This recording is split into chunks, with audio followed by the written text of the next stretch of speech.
Richard Reitsma lived the life of someone you'd see in a movie. He's an amazing person who has done amazing things and will leave an impact on every person in his life. He lived a hard life with many challenges along the way, and he overcame them. Even though he sometimes likes to live the old-fashioned way, he has changed the people around him in too many ways to count. My name's Zach, and I'm going to be telling you the story of my grandpa, Richard. It all started when Reins Reitsma, who would later become Richard Reitsma, was born to Thijs and Japke, 1947 in Oosterburen, Friesland, which is a province in the country of the Netherlands.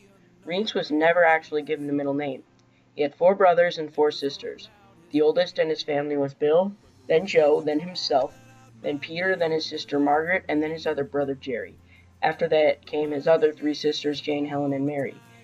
He also had another brother who was born first. His name was Pete, but when he reached the age of 5, he had a brain tumor. They brought him to the hospital in Amsterdam, but he passed away. They then named their 5th child in honor of him. None of these names were their birth names, but they changed them when they arrived in Canada.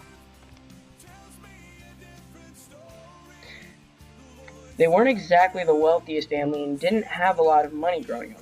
They lived on his farm, and his father was a farmer while his mother was a stay-at-home mom as she had to watch over her 9 kids.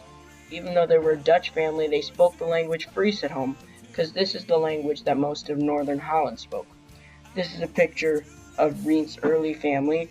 On the top left is Thijs, then Bill, then Joe, then his mother Japke, and then on the bottom is Peter, Margaret, himself, and then Jerry.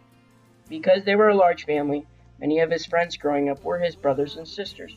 Something very big happened when Reins was only 7 years old. He moved to Canada. The reason they did this was because his father didn't believe there was enough room for a big family in Holland. He also was afraid that Holland would be taken over by the Russians because communism was on the rise. They knew it was a rather hard road ahead as they were a Dutch family who spoke Fries. They were moving to a country where English was the primary language spoken. They also knew that they would probably never see their relatives living in Holland again. In 1955, the family of 9 was loaded onto a boat with all of their luggage and all of their lifelong belongings, which was not much. Later, Helen and Mary were born in Canada, so that's why they didn't go on the ship with them. They were about to travel across the entire Pacific Ocean on a boat. They were at sea for 7 days until they finally arrived in Canada. When they first arrived, Reins was really excited because it had been such a long ride and they had finally arrived at their destination. It took a long train ride until they got to their Canadian home in Keswick, New Brunswick. It was then that Reins' parents changed his name from Reins to Richard, as Richard was a much more Canadian name. It was hard to adjust to the new culture, especially the new language. School was especially hard. When he first moved to Canada, he went to a small one-room school with only 1 teacher. There were 8 grades in the little room, and his teacher had to control every one of them. When he first started, he didn't know a word of English, and his teacher didn't know a word of Dutch. Arithmetic was the only subject he could really do because it was a universal language. But he couldn't understand any of the other subjects, especially English. He was a very shy child, and with transferring from a completely different country, he barely said a word. First, the trouble was that his pencil always got duller and duller, but he didn't dare to ask how to sharpen it.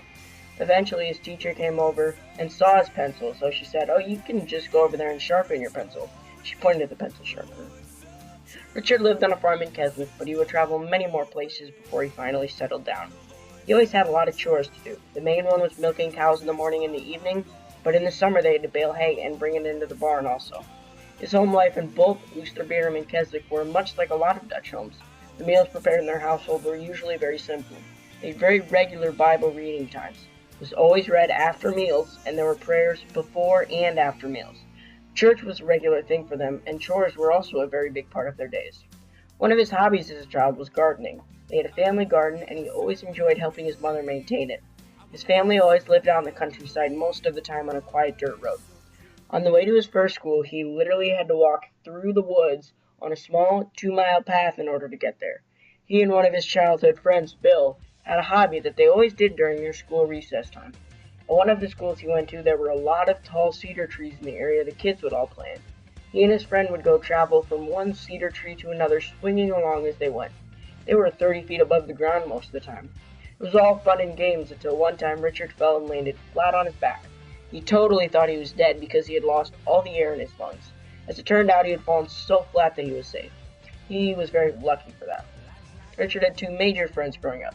The first was Bill, who was the adventurous one, and Jacob, who was the more talkative type.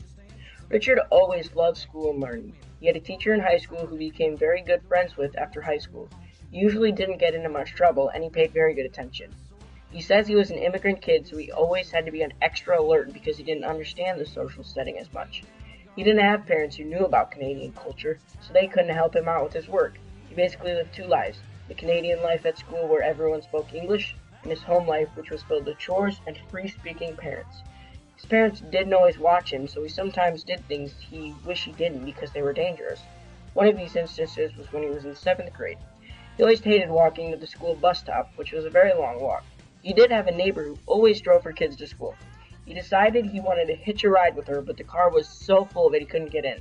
So he just hopped on the car fender as a joke. He thought the woman would tell him to get down, but she just got in her car and started driving, with Richard still on her car fender. She went around 30 miles an hour, and Richard was scared to death. Finally, he got there, and he felt like he was about to puke. Richard's father, Tice, had a life full of adventure. During World War II, the Germans didn't have enough manpower to run their factories, so they forced men from many countries, including Holland, to run them. They forced men to sign up, and if they didn't, the Germans would hunt them down and make them. Richard's dad was in a wagon full of hay being pulled by 2 horses. All of a sudden, he saw these 2 men riding their bicycles really fast on the road while they were being chased by Germans on motorcycles. These men went really fast past the hay wagon and then disappeared. Tice assumed that they had just jumped into the hay. The Nazis caught up and started asking Richard's father questions about the men. Tice just said, "I don't know to everything." The Germans then jumped into the hay wagon and started stabbing the hay all the way across. They didn't see anything and didn't hear any screaming, so they went on. Later on, when Tice unloaded the hay, he saw that there were no men in the wagon. He was confused because he didn't know where they had went. Years later, when they went back to Holland, he saw the men again amazingly. Turns out they had thrown their bikes into the river and then jumped in after. They had hid among the reeds until night, and when everyone had left. Richard's father was in Holland during World War II. His family hid some Dutch people from the Nazis. Richard doesn't know anything about them hiding Jews, but their family knew people in their neighborhood that hid Jews.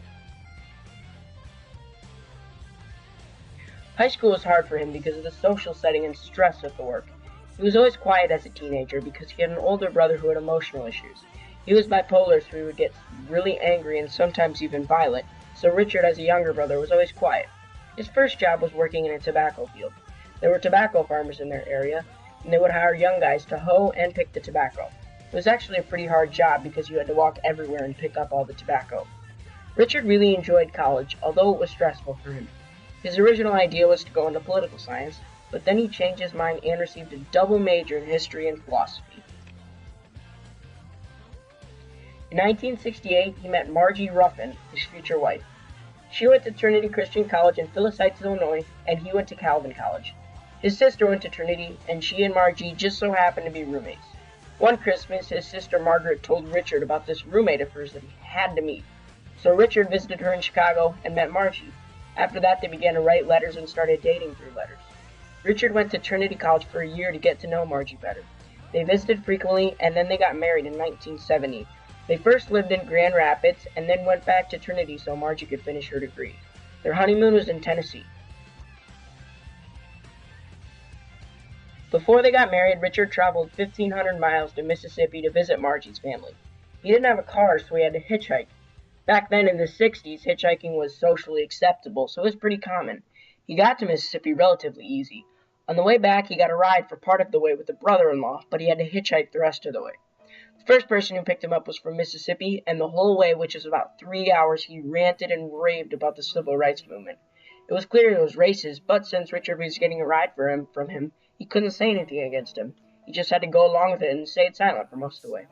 The second person who picked him up drove a Volkswagen Bug, which is a relatively small car.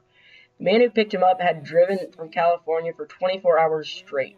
After a short amount of time, the man asked Richard if he wanted to drive, and Richard responded sure. After driving for a while, they were getting low on gas, so Richard told the man they needed to stop at a gas station. He pulled into the nearest gas station, and the man pulled out a credit card and gave it to Richard. When Richard looked at the card, he realized the card wasn't in the man's name. The man said, "Just use the card, it's my aunt's." Richard became suspicious, and when he looked at the car, there was no key in the ignition. He didn't want to say anything, though, because this man was giving him a ride. Before he started filling up gas, the man said, "Just make sure you don't turn the car off, because it won't turn back on." To this day, Richard doesn't know if he was driving a stolen car. In 1970, Richard and Margie decided to move back to Holland to have and raise their kids. They moved to Amsterdam, and it was in 1972 that they had their first kid, Aletha. Soon after that came Heather, Amy, and Deborah. Richard has always loved his kids and still visits and stays in contact with them frequently today. As a family, they had some very exciting and scary experiences together. Aletha was notorious in the family for sleepwalking. A terrifying experience as a parent for Richard and Margie was when Aletha was 2 years old and they lived in Amsterdam. They lived on the lowest floor of their apartment. In the middle of the night, while Aletha was still asleep, she got out of bed and started walking around outside their apartment onto the street. At around 2 or 3 in the morning, this person knocked on their apartment door with Aletha beside him. He asked them, "Is this your girl?" Richard was extremely happy because he was completely unaware that Aletha had even left her bed. He believes the angels were watching over her that night because she could have very easily fallen into the canal and been killed.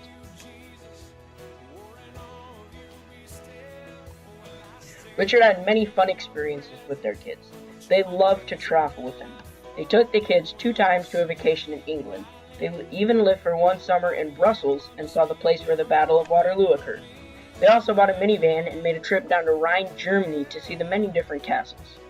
One time, they were climbing onto this one castle and they saw a huge hole, which was a well, in the middle of where people were walking. There were no ropes or anything around. They were horrified because all of their kids were running around and they could have fallen in. They moved to Canada in 1982 after Richard completed his PhD in history, and then to Sterling, Kansas because Richard got a teaching job at Sterling College. They lived for 4 years in Kansas. In 1986, they moved to Orange City, and that's where they raised their kids for most of their life. He worked as a library director at Northwestern College. After their kids were grown up, in 2002 they moved to Michigan and lived there for a while. Richard was a library director at Siena Heights. Finally, they settled down in Rock Rapids in 2005.